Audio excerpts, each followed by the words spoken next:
Bon, ça y est, enfin, je ne suis plus malade et ça remonte très fort à l'entraînement. C'est parti.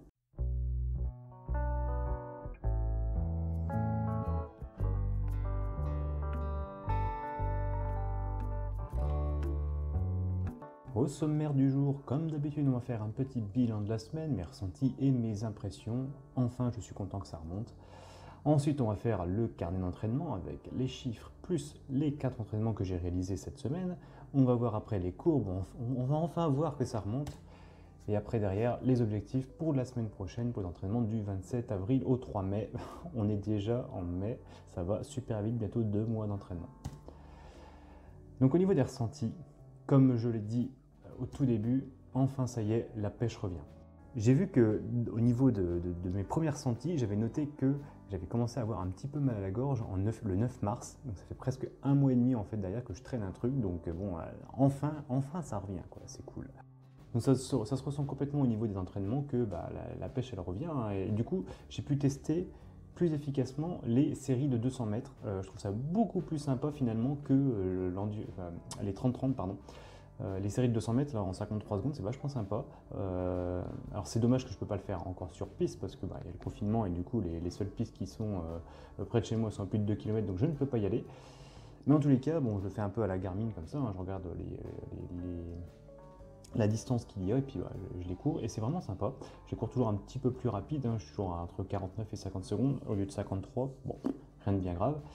Alors par contre j'ai vu qu'il y avait une différence de temps entre la Garmin et la Strava, on verra juste après, des fois il y a une différence de 2 minutes totalement entre les deux. Alors souvent c'est 30 secondes, des fois c'est 10, 20, mais en tout cas il y a une différence de temps entre les deux, je sais pas pourquoi. La montre que j'utilise c'est une Forerunner 15, c'est un vieux modèle, hein, je crois que ça fait peut-être que 6 ans que je l'ai, donc bon, à mon avis, tant que je la change. Bon, c'est pas grave, hein, mais je sens quand même que le signal GPS, il a vachement du mal à accrocher. Et quand je regarde les courbes, même pas le tracé GPS, il y a toujours un décalage, donc bon. À mon avis, cette année, je vais devoir la changer, parce que dans tous les cas, l'autonomie aussi, elle est pas top, hein. Des fois, ça tient même pas 4 heures ou 5 heures, donc bon. Je me suis fait avoir au marathon de Reims 2018, où en fait, elle s'est claquée en plein milieu. J'ai pas pu voir la suite, je pouvais plus rien contrôler, ça m'a vachement perturbé. Donc bon, je pense que cette année, je vais la changer. Ensuite, un petit peu de fatigue en fin de semaine. C'est vrai que j'ai fait un petit peu plus de kilomètres, donc bon, j'ai senti un peu. Alors je pense qu'il faut que je mange encore un peu plus.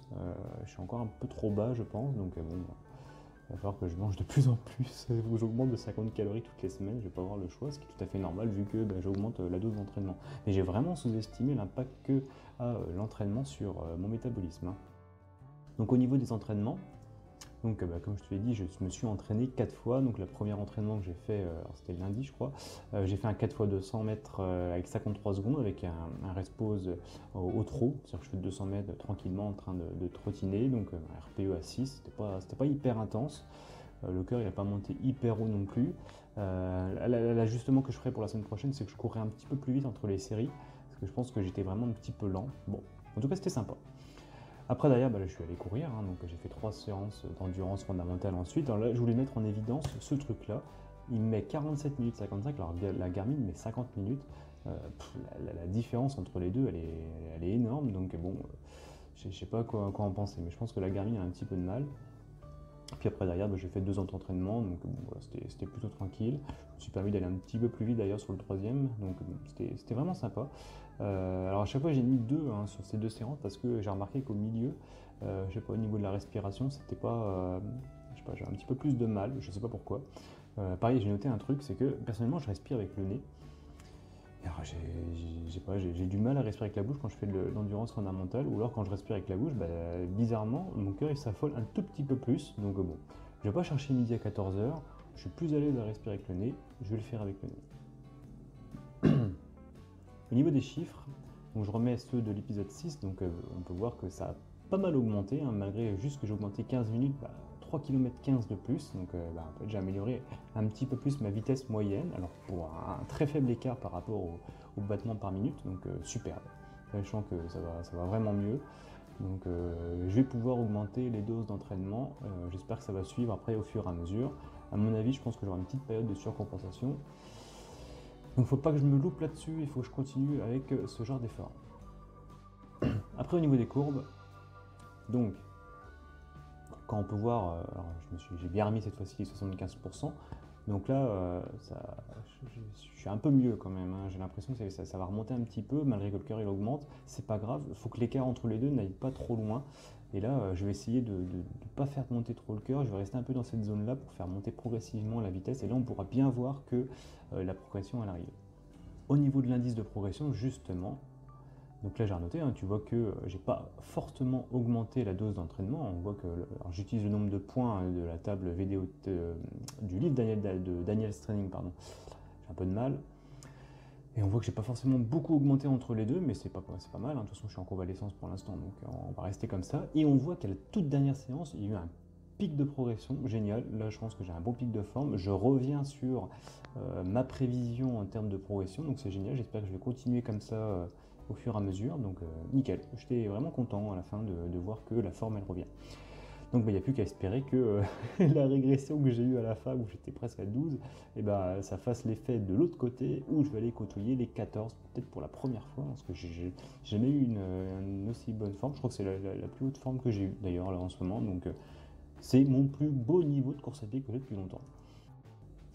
Après au niveau du poids de corps, donc là je maintiens un tout petit peu le poids de corps malgré que j'avais augmenté un tout petit peu. Donc là pareil, je pense que je vais faire une augmentation un peu drastique, je vais aller directement à 2700 pour faire avoir un choc et avoir beaucoup plus de glucides.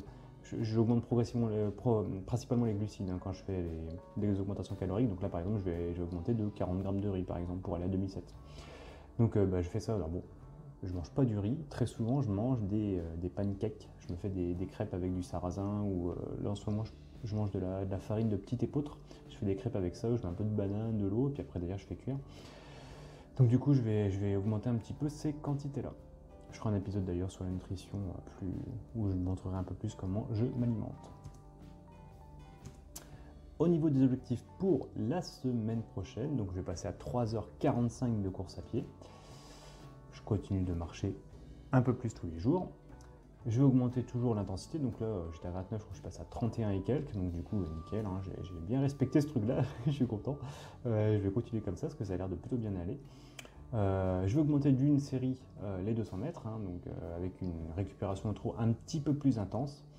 Et je vais augmenter du coup, comme je te l'ai dit, les calories pour continuer à surfer sur cette vague de surcompensation et ne pas me faire limiter cette surcompensation parce que je mange pas assez. Je me suis déjà fait avoir la dernière fois où je perds 1 kg comme ça du jour au lendemain.